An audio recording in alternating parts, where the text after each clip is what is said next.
Vous allez bientôt avoir une opération au cœur. Dans cette vidéo, nous vous présentons des informations essentielles pour vous y préparer. Tout d'abord, il est essentiel d'avoir de saines habitudes de vie dès maintenant. Par exemple, nous vous recommandons fortement de cesser de fumer. Si vous êtes fumeur, consultez votre médecin ou votre pharmacien pour connaître les options de traitement pour vous aider à arrêter le tabac. Vous pouvez aussi appeler la ligne J'arrête. Consultez aussi notre fiche santé Cessez de fumer. Être non-fumeur au moment d'être opéré réduit de façon importante le risque de complications pulmonaires après l'opération, comme une pneumonie.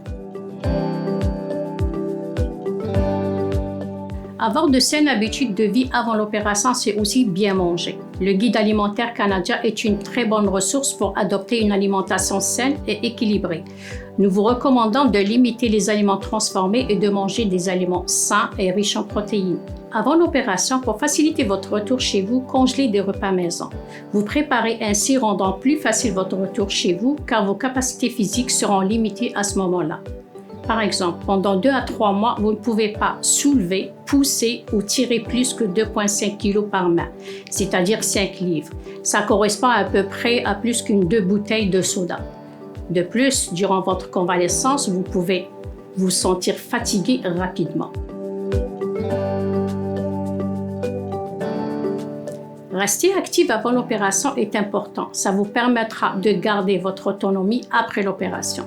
Nous vous conseillons de prendre des marches 3-4 fois par jour, selon votre tolérance bien sûr.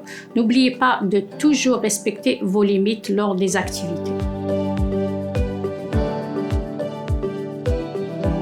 Avoir une opération peut être stressant. Vous pouvez ressentir de l'appréhension ou de l'anxiété. C'est normal.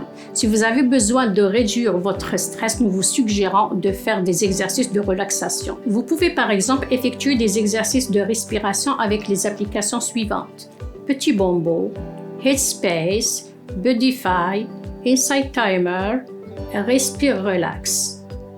Vous pouvez aussi consulter notre fiche santé et la relaxation pour mieux gérer le stress. Pour votre séjour à l'hôpital, vous aurez besoin d'apporter votre trousse de toilette avec votre brosse à dents, de quoi se raser, des mouchoirs, des serviettes hygiéniques, du savon, du déodorant, etc. Si vous êtes une femme, il vous faut un soutien-gorge qui se ferme en avant, sans armature et en coton. On en trouve en pharmacie. Il évite la traction des seins sur votre plaie. Le soutien-gorge devrait être porté 24/24 pendant 1 mois après l'opération. Si vous faites de l'apnée de sommeil, apportez votre CPAP. Prenez des pantoufles fermées, antidérapantes et une robe de chambre ou une veste. Vos prothèses dentaires ou auditives si vous en avez, avec leur boîtier, vos lunettes, votre liste de médicaments à jour et vos médicaments, quelques sous-vêtements et des vêtements pour votre congé. Évitez d'apporter des objets de valeur. Avant de vous faire opérer, vous devriez voir avec vos proches s'ils pourront vous aider lors de votre retour à la maison.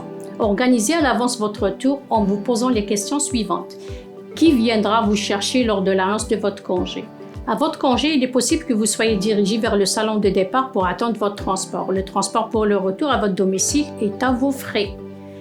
Les autres questions à se poser sont: qui pourra venir vous aider lors des tâches ménagères et faire les courses? Est-ce que je ferai livrer mon épicerie si je vis seule?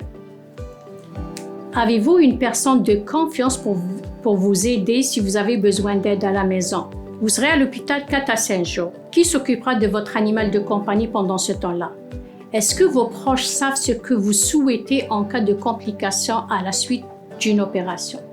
Préparer des réponses à ces questions avant l'opération aidera à diminuer votre anxiété tout au long de votre séjour à l'hôpital. À votre retour à la maison, vous n'avez pas besoin d'avoir quelqu'un de présent en permanence. Cependant, il pourrait être utile que quelqu'un soit avec vous les premières 24 heures pour vous permettre d'adapter votre environnement à vos besoins. Lors de votre retour, vous pouvez monter les marches. Vous n'avez pas besoin de réaménager votre maison pour mettre une chambre au premier niveau. La majorité des patients peuvent retourner chez eux après l'hospitalisation. Ça permet aux patients une récupération plus rapide, incluant un meilleur moral, un sommeil plus récupérateur et un meilleur appétit. Ça évite aussi d'être en contact avec d'autres patients malades, ce qui limite le risque d'infection. Toutefois, certaines personnes souhaitent choisir une convalescence privée. Celle-ci est à vos frais. Selon votre état de santé, l'équipe de soins pourrait vous recommander d'aller en réadaptation. Un travailleur social vous sera alors assigné et planifiera le tout. Vous pouvez trouver toutes les informations sur notre fiche santé « Planifier mon départ de l'hôpital après mon opération ».